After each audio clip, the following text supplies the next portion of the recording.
Hi Year 4, we're up to chapters 19 and 20 now, and we'll find out what's going to happen next with Mr. Stink. So chapter 19 is called Supertramp. I am not apologising to him. You have to. Mr. Stink sat at the head of the kitchen table reading all about himself in the newspapers as Chloe stood at the stove frying some sausages for him. Her parents were arguing again in the next room. It wasn't a conversation that their house guest was meant to hear, but they were so angry their voices were becoming louder and louder. But he does smell. I know he smells, but you didn't need to say it on the television. Chloe smiled over at Mr. Stink. He looked so engrossed in all the headlines. Supertramp, stinky superstar steals the show. Homeless man saves boring election. That he appeared not to be listening. Or maybe he'd put his rabbit-dropping earplugs back in. Obviously not, shouted Mother. Last night I had another call from the Prime Minister telling me I have embarrassed the party and he wants me to withdraw as a candidate. Good. What do you mean, good? This whole thing has turned you into a monster, shouted Dad. What? I am not a monster. Yes, you are. Monster, monster, monster. How dare you, screamed Mother. Go and apologise to him. No! Apologise.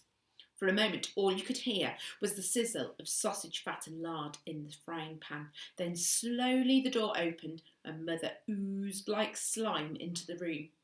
Her bouffant was still not what it was. She hesitated for a moment. Her husband appeared in the doorway and gave her a stern look. She did a little theatrical cough. Mr. Stink, she ventured. Yes, Mrs. Crook, replied Mr. Stink, without looking up, still engrossed in the papers. I would like to say sorry. What on earth for? He inquired. For what I said about you on Question Time last night, about you smelling of all those things. It was very impolite. Thank you so much, Mrs. Call me Janet. Thank you so much, Mrs. Janet. It was rather hurtful, as I do pride myself on my personal hygiene. Indeed, I had a bath just before I went on the show. Well, you didn't really have a bath, did you? You had a pond. Yes, I suppose you're right.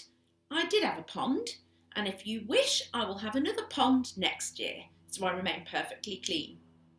But you're not clean, you stink, began Mother. Be nice, interrupted Dad forcibly. You don't know this, said Mother to Mr. Stink, but after what I said on Question Time last night, I have been asked by the Prime Minister to pull out of the election. Yes, I do know, actually. I heard you and your husband arguing just a moment ago in the living room. Oh, said Mother, uncharacteristically lost for words. Sausage are ready, said Chloe, trying to save her mother from further humiliation. I'd better be off to work now, love, said Dad. I don't want to be late. Yes, yes, said Mother, waving him away distractedly. He discreetly picked up a couple of slices of bread and slipped them in his pocket on the way out. Chloe heard the front door loudly open and close, and then the door to the room under the stairs very quietly do the same. Just 7 sausages today, please, Miss Chloe, said Mr. Stink. I don't want to put on weight. I have to think of my fan base. Fan base? Said Mother in a barely disguised jealous rage. The telephone, which had been crouching on the table doing very little, suddenly sang its little song. Chloe picked it up.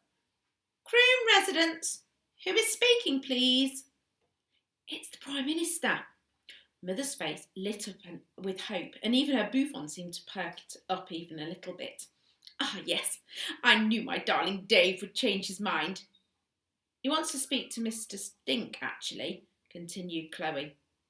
Mother's smile turned upside down.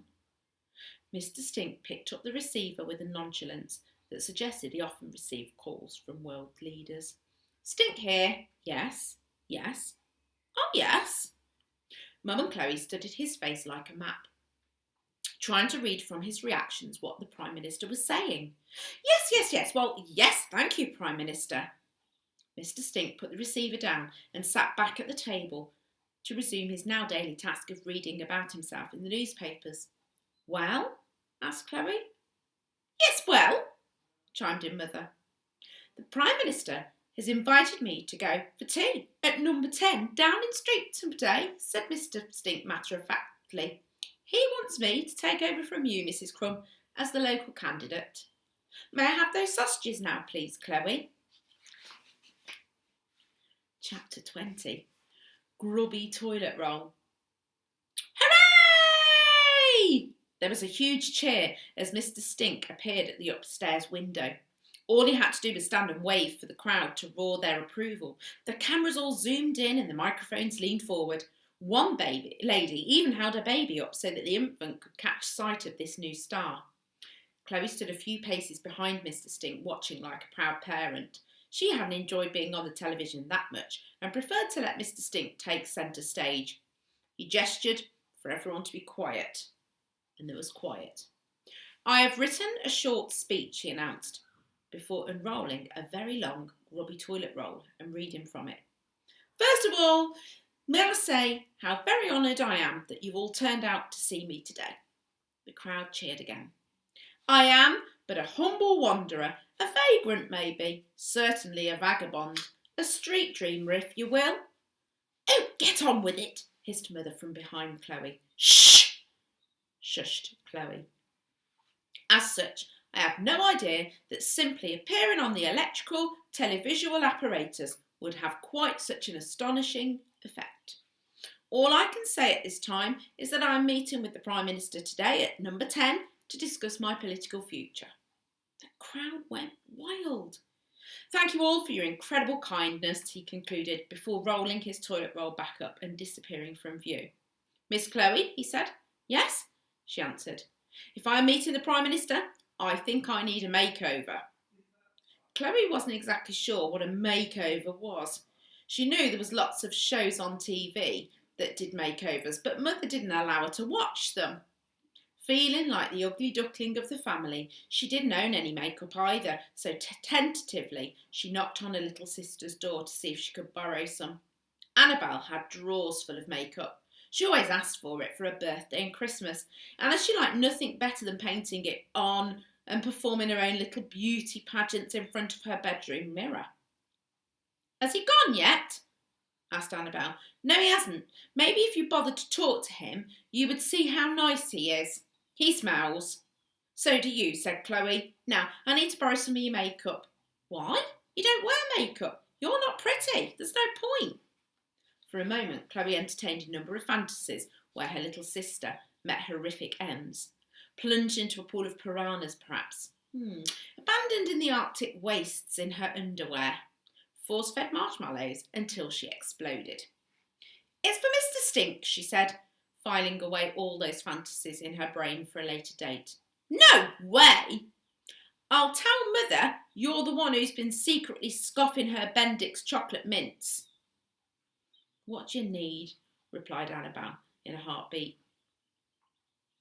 Later, Mr. Stink sat on an upturned plant pot in the shed as the two girls fussed around him.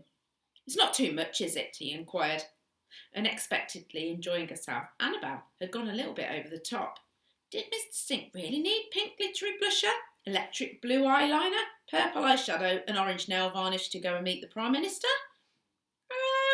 Said Chloe. No, you look great, Mr. Stink, said Annabel as she attached a butterfly hair clip to his head. This is so much fun. It's the best Christmas Eve ever. Aren't you supposed to be singing carols in church or something? Said Chloe knowingly. Yes, but I hate it. It's so boring. This is way more cool. Annabel looked thoughtful.